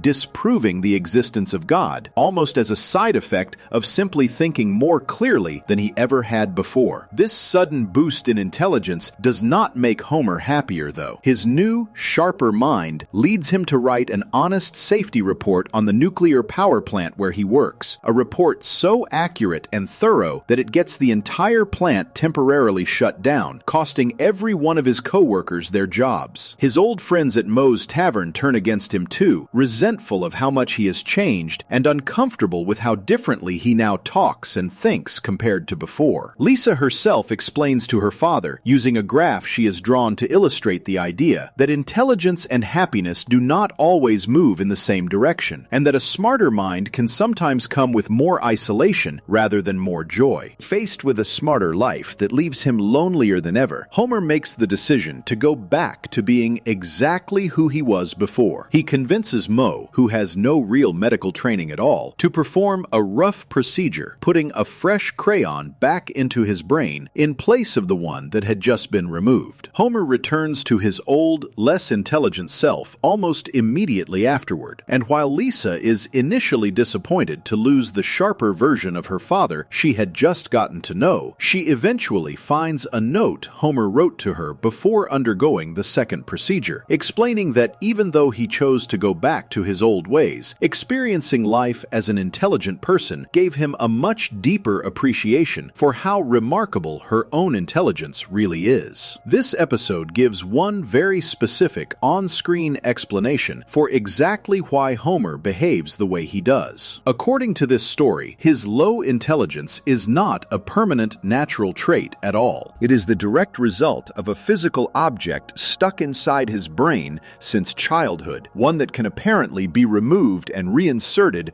almost as easily as changing a light bulb. Taken at face value, this means Homer is not naturally unintelligent in any deep or permanent sense. He is, according to this one episode at least, a fully capable, average, or even sharp-minded man who happens to be walking around with a piece of children's art supply lodged inside his skull. Years earlier, in an entirely separate episode called Lisa the Simpson, which aired on March 8, 1998, as the 17th episode of Season 9, the show gave a completely different explanation for a very similar pattern, this time focused on Lisa rather than Homer. In this episode, Lisa suddenly begins struggling with simple tasks she would normally handle with ease. She forgets her school locker combination, fumbles through a class project, and plays her saxophone worse than usual, all within a short span of time. Frightened that she might be losing her intelligence, Lisa turns to her grandpa Abe for answers. Abe tells her about something he calls the Simpson gene, describing it as a hereditary trait running through their family that causes intelligence to drop sharply once a Simpson reaches somewhere around 8 to 10 years old. According to Abe, this exact pattern has played out again and again throughout multiple generations of Simpson men, pointing to various less successful relatives as supposed proof, including one uncle running a failing shrimp business and another relative who simply complains about sore legs instead of holding any job at all. Terrified that this same fate awaits her, Lisa spends much of the episode trying to accept a future she believes she cannot avoid, even imagining a bleak vision of herself grown up, married, and living a life far different from the one she has always hoped for. Homer, hoping to prove his father wrong and restore Lisa's confidence, gathers a wide collection of extended Simpson relatives together in one place, hoping to find enough successful examples among them to disprove the whole idea. Most of the male relatives he finds only reinforce Abe's claim, working in unremarkable or outright unsuccessful jobs. It is only when Marge steps in and reminds Homer to check on the women in the family instead that the real explanation finally comes out. Speaking with one of Homer's female relatives, a doctor working as the head of a demanding surgical department, Homer learns that the so-called Simpson gene is specifically tied to the Y chromosome, meaning it only ever affects male members of the family. The women, it turns out, have gone on to become doctors, architects, environmental lawyers, and successful professionals in a wide range of fields, completely unaffected by whatever pattern has been dragging down their male relatives for generations. This explanation gives Lisa the reassurance she needed, confirming that her intelligence is safe from whatever has affected Homer, Bart, and generations of Simpson men before them. It also gives fans an entirely different and completely incompatible explanation for the family's uneven intelligence compared to the one given 3 years later in HOMR. According to Lisa the Simpson, Homer's lower intelligence traces back to an inherited genetic trait shared across generations of Simpson men, one that specifically spares the women in the family. According to HOMR, Homer's lower intelligence traces back to a single physical crayon stuck in his brain since a childhood accident, something entirely personal to him and completely unrelated to any inherited family trait at all. These two explanations cannot both be true at the same time, at least not in any simple, literal sense. If Homer's low intelligence really comes from an inherited genetic pattern affecting Simpson men specifically, then removing a random crayon from his brain should have done nothing to change that underlying genetic reality. If his low intelligence really comes down to nothing more than a physical crayon lodged in his skull since childhood, then there is no real inherited gene at work at all, and Abe's entire explanation to Lisa becomes nothing more than an old man's mistaken guess based on watching his own relatives struggle for unrelated reasons. Fans who have picked apart both episodes side by side have pointed out this exact contradiction for years, often treating the Simpson gene explanation as something something the show quietly chose to abandon and never bring up again once it introduced the crayon explanation instead. This contradiction is exactly where the wider theory about the family secretly being far smarter than they appear starts to take shape. If the show itself cannot settle on one single, consistent reason for why certain family members act less intelligent than others, some fans argue that maybe neither explanation is really meant to be taken as the full truth. Maybe the real answer has less to do with crayons or genetics and more to do with a family that understands far more about the world than they let on, choosing, whether consciously or not, to present a simpler, less threatening version of themselves to everyone around them. Marge fits neatly into this same pattern, even without needing a single dramatic episode built entirely around explaining her intelligence the way Homer and Lisa each received. Across the show's long run, Marge has held an unusually wide range of jobs and roles outside her main responsibilities raising the family, taking on work as a real estate agent, a police officer, a substitute teacher, and several other professions at different points throughout the series. She consistently proves capable and competent in almost every one of these roles, despite spending most of her time at home being treated by other characters as a fairly ordinary housewife with little ambition beyond her family. The fact that she can step into so many different professional roles and perform well in nearly all of them suggests a level of adaptability and quiet competence that rarely gets acknowledged within the world of the show itself. Bart offers a slightly different piece of this same puzzle. Even setting aside his demonstrated writing talent explored earlier, Bart has shown flashes of real intelligence scattered throughout different episodes, whether picking up new skills quickly when something actually interests him, or occasionally outthinking adults around him, despite his reputation as the family's least academically motivated member. Fans who support the wider genius theory argue that Bart's poor grades and troublemaking reputation say less about his actual intelligence and more about where he chooses to focus his attention, treating school as something not worth his full effort while reserving his real cleverness for the pranks, schemes, and creative projects that genuinely interest him. Grandpa Abe himself adds one more layer to this pattern, despite being the very character who introduced the Simpson gene explanation in the first place. Across different episodes, Abe has demonstrated real skill and sharp thinking during moments tied to his past military service, occasionally revealing detailed knowledge or clever strategic thinking that stands in sharp contrast to the confused, rambling old man persona he usually presents in his day-to-day scenes with the family. This creates an interesting irony, where the same character responsible for convincing Lisa that Simpson men are doomed to lose their intelligence is, in certain other episodes, one of the clearest examples of a Simpson man whose sharper side simply gets buried underneath years of being dismissed and ignored by everyone around him. None of this means the show has ever directly confirmed that the entire Simpson family is secretly hiding genius-level intelligence on purpose. Both HOMR and Lisa the Simpson stand as official aired episodes, offering two specific contradictory explanations for the same basic pattern, and neither episode suggests any kind of deliberate choice being made by the family to hide their intelligence from the world. The broader theory that ties all of this together, treating the crayon and the gene as unreliable cover stories hiding a much smarter family underneath, remains purely a piece of fan speculation built on top of these two real but conflicting canon explanations. What makes this theory worth taking seriously as more than just wishful thinking is how consistently the show keeps circling back to this same basic idea, using two different, official storylines to explore nearly the exact same question from two completely different angles. A show that only cared about a quick joke would likely not bother building two separate, fully developed episodes years apart, each one dedicated to seriously exploring exactly why certain family members seem less intelligent than they secretly could be. The fact that the writers returned to this same core question more than once, offering two answers that do not agree with each other, suggests this idea genuinely interested the people making the show, even if they never landed on one single, permanent explanation everyone could agree on. Taken together, the crayon in Homer's brain and the gene in Lisa's chromosome sit side by side as two different keys to the exact same lock locked door, each one claiming to explain why intelligence in this family seems to come and go so unpredictably. Whether fans choose to believe the crayon, the gene, both, or neither, the underlying pattern stays the same across the entire series. Every single member of this family has shown, at one point or another, that they are capable of far more than their day-to-day behavior usually suggests. Whether that capability shows up in a surgical procedure, a hidden family gene, a stack of different careers, or a young boy quietly outsmarting the adults around him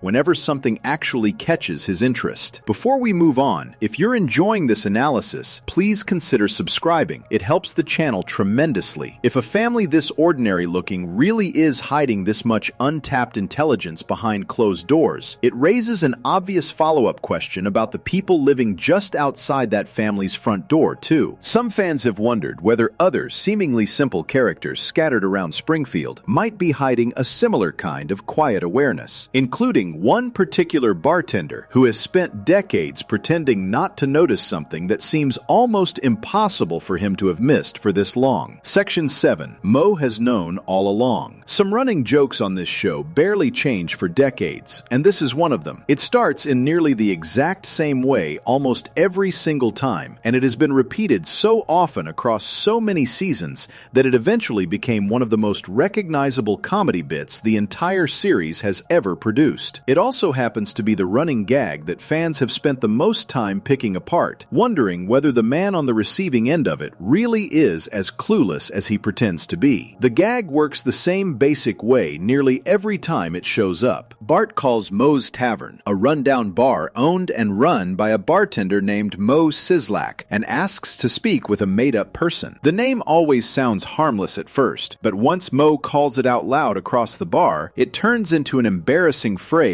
or an obvious pun aimed directly at Mo himself. Mo never catches on until it is too late, shouting the full name out for the whole bar to hear before the joke lands and his customers burst out laughing at his expense. Realizing he has been tricked yet again, Mo grabs the phone and threatens the caller with wildly violent, exaggerated punishment, promising all kinds of gruesome revenge if he ever finds out who has been calling him. This gag first appeared very early in the show's run, showing up within the earliest handful of episodes from season 1 and quickly becoming a recurring bit that fans looked forward to seeing pop up again in later episodes. Over the years, Bart has used dozens of different fake names to pull this same trick on Mo, each one built around a simple pun or a name that sounds normal until it gets said out loud in front of a room full of people. Some of the most well-known examples include a request for someone named Al, last name Kaholic, which forces Mo to shout out that he is looking for an alcoholic inside a bar completely full of them. Another classic version has Bart asking for someone named I.P. Freely, tricking Mo into yelling out a phrase that sounds exactly like a bathroom joke in front of his entire bar. One particularly clever version of this prank shows Bart using the joke for more than just a quick laugh. In an episode where Bart wants to interfere with a date between his crush Laura and a bully named Jimbo Jones, he calls Mo's asking for someone named Amanda Hugginkiss, tricking Mo into announcing out loud that he is looking for a man to hug and kiss. Once Mo realizes he has been pranked, Bart deliberately gives him Jimbo's real name and home address instead of hanging up quietly like usual. Mo, still furious from being humiliated, actually shows up at that address with a knife, interrupting Jimbo's date and scaring him badly enough that it ruins his chances with Laura entirely, giving Bart exactly the outcome he wanted from the whole scheme. Another well-known moment from these prank calls happened when Marge accidentally picked up an extension phone in the middle of one of Bart's calls, right after Mo had already figured out he had been tricked by a request for someone named Oliver Klosoff. All Marge hears is Mo furiously threatening violence against whoever has been calling him, and rather than suspecting her own son, she simply assumes she picked up on a crossed phone line and quietly hangs up, completely completely unaware of what she just interrupted. Years later, this same running joke was even revisited inside a formal setting, completely different from Moe's usual bar. In one episode, Moe found himself having to explain, under official questioning, exactly what name he had once been tricked into shouting out loud, only for the explanation to unravel into the same kind of embarrassing reveal that had happened at his bar years earlier. Even faced with having to explain the situation seriously in front of other people, Moe still ends up walking straight into the same kind of humiliating wordplay that has defined this gag since it first began. What makes this joke stand out from most other Simpsons running gags is not just how often it repeats, but how strange it becomes the longer you actually sit with it. Moe has heard the exact same voice call him again and again across literal decades of episodes, tricking him with the same basic formula every single time. Despite that, the show has consistently kept Moe from ever fully realizing who has been calling him this entire time, treating his confusion as a permanent, unchanging part of his character, rather than something that would naturally fade the more times the same trick gets repeated on him. This is exactly where the fan theory comes in. A number of fans have long argued that Moe secretly does know it is Bart calling him, and has known for a very long time, but chooses to keep playing along anyway because the entire ritual has become such a familiar, oddly comforting part of his daily routine running the bar. According to this theory, Moe's over-the-top threats and constant surprise are less about genuine confusion and more about performance, treating the whole exchange almost like an inside joke between the two of them that neither one ever actually admits out loud. There is a specific detail buried inside the show's own portrayal of these calls that gives this theory real weight. On at least one occasion, when Moe answers the phone and starts reacting with his usual furious threats, some of the regulars sitting at his bar, including Lenny, Carl, and Homer, actually start trying to guess out loud which ridiculous fake name the caller must have used this time, clearly expecting this to be just another one of Bart's usual pranks. Moe stops them and makes it clear that this particular call is different, telling them plainly that this is not a prank at all, and that he actually knows this caller all too well. That single line matters a great deal because it shows Moe is capable of recognizing a real, familiar caller distinct from a random prank when the situation calls for it, which raises an obvious question about why he never seems to make that same connection during the dozens of other calls that really are coming from the exact same person every single time. Even more striking evidence for this theory showed up much more recently, in a newer episode that finally gave this decades-old joke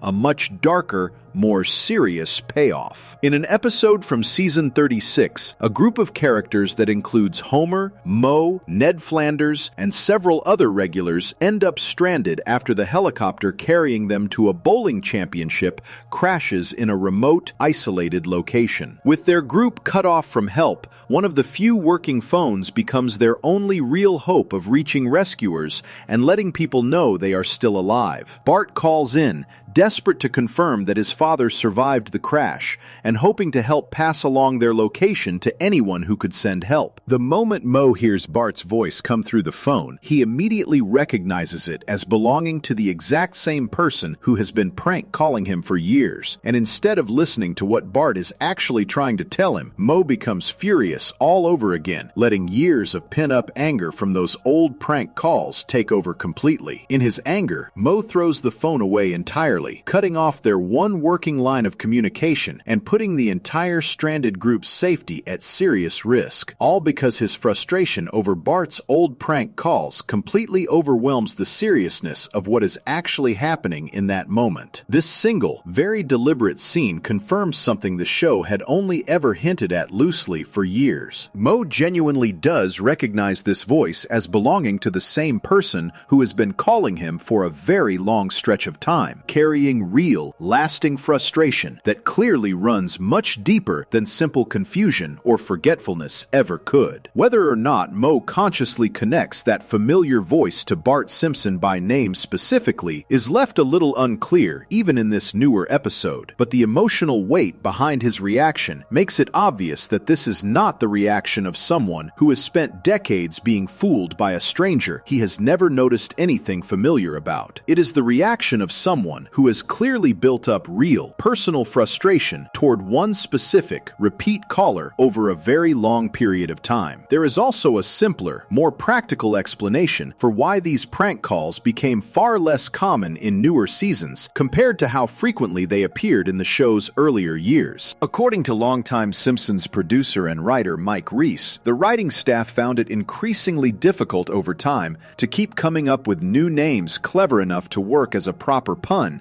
while still sounding believable enough that Moe could plausibly fall for the joke one more time. This practical, behind-the-scenes explanation does not disprove the theory that Moe secretly knows what is happening, but it does show that the joke's declining frequency likely has more to do with the writers running out of clever new names to use, rather than any deliberate decision to have Moe finally catch on within the story itself. Taken together, these different pieces create a picture that sits somewhere between simple, old-fashioned confusion and something a little more knowing underneath the surface. For most of the show's run, Moe reacts to these calls exactly the way he always has, falling for the same basic trick without any clear sign that he has ever truly connected the dots. At the same time, small moments, scattered here and there, including his blunt acknowledgement that he knows a certain caller all too well, and his explosive, deeply personal reaction to hearing that same familiar voice during a genuine emergency decades later, suggests that some deeper layer of recognition has been quietly building underneath his surface-level confusion the entire time, even if the show has never had him say Bart's actual name out loud in that moment of realization. Whether Moe truly knows and has simply chosen never to say so out loud, or whether his anger is really just built-up frustration toward an anonymous,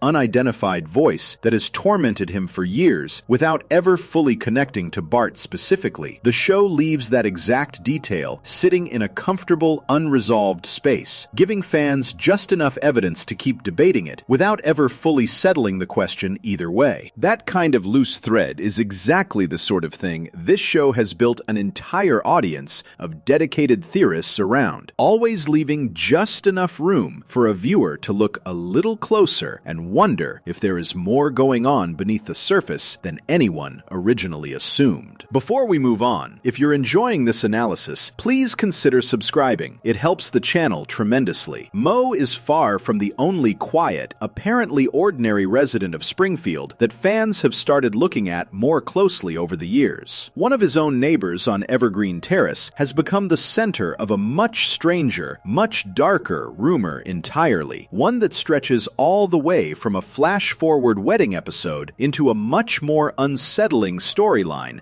involving Ned Flanders and the memory of his late wife. Section 8. The Maud Flanders Replacement. An elderly woman standing next to Ned Flanders at a wedding decades in the future turned into one of the strangest continuity puzzles this show has ever produced, mostly because that woman is supposed to be dead by the time the wedding happens. The story starts with an episode called Lisa's Wedding, which aired on March 19, 1995, as part of Season 6. The episode opens with the Simpson family visiting a Renaissance fair, where Lisa meets a fortune teller who convinces her that she has real psychic powers by correctly describing exactly what each family member is doing at that very moment elsewhere at the fair. Curious and a little nervous, Lisa agrees to let the fortune teller show her a vision of her future. The story then jumps forward to the year 2010, showing a 23-year-old Lisa meeting a British exchange student named Hugh Parkfield. The two quickly discover they share a lot in common, and Hugh eventually proposes marriage, leading Lisa to bring him home to meet her family for the very first time. This flash forward gives viewers their very first real look at what the future holds for the entire Simpson family and the people of Springfield around them. Bart is shown as a twice-divorced 25-year-old working as a building demolition expert. Maggie has grown into a teenager who never gets the chance to finish a single sentence without someone interrupting her. Marge is still a housewife, while Homer is still working the exact same job at the exact same power plant he has always worked at, now reporting to his former childhood friend Milhouse, who has been promoted above him. The episode is widely remembered as one of the strongest future-set episodes the show has ever produced, praised for predicting several later storylines with surprising accuracy, including Lisa's eventual decision to become a vegetarian years before the show ever explored that idea in a regular episode. Among the many familiar faces who show up during Lisa's wedding scene near the end of the episode, viewers catch a brief glimpse of an elderly Ned Flanders standing next to an equally elderly Maude Flanders, both clearly meant to represent what the two of them would look like decades further into the future. At the time this episode aired in 1995, there was nothing strange or contradictory about this scene at all. Maude was very much alive and well within the show at that point, and showing her decades older simply followed the same basic logic used for every other character glimpsed during that same wedding sequence. The problem only appeared years later, once a completely different episode changed everything. On February 13th, 2000, an episode called Alone Again, Natura Diddly aired as part of season 11, and it permanently killed off Maude Flanders within the show's ongoing story. In that episode, the Simpson and Flanders families attend a day of racing at a newly built speedway. While sitting in the stands, a group of cheerleaders start firing free t-shirts into the crowd using handheld air cannons. Homer, eager to catch one of the shirts for himself, draws attention to himself by taking off his own shirt and waving it around. When the cheerleaders finally aim a full round of shirts directly at him, Homer gets distracted at the last second by a bobby pin lying on the ground and ducks down to pick it up. The shirts that were meant to hit him instead strike Maude, who happens to be walking back to her seat at that exact moment, and the impact knocks her clean over the guardrail, causing her to fall to her death from a significant height. This decision to kill off Maude was driven almost entirely by circumstances happening behind the scenes rather than any planned creative storyline. The actress who had voiced Maude for years, Maggie Roswell, left the show over a pay dispute connected to the cost of flying from her home in Colorado to Los Angeles for recording sessions. Rather than simply recasting the role permanently with a different voice actress, the show's producers decided it made more sense to write Maude out of the story completely, choosing this speedway accident as the specific way to do it. Once this episode aired, Maude's death became a fixed, unavoidable part of the show's ongoing timeline, referenced again in several later episodes,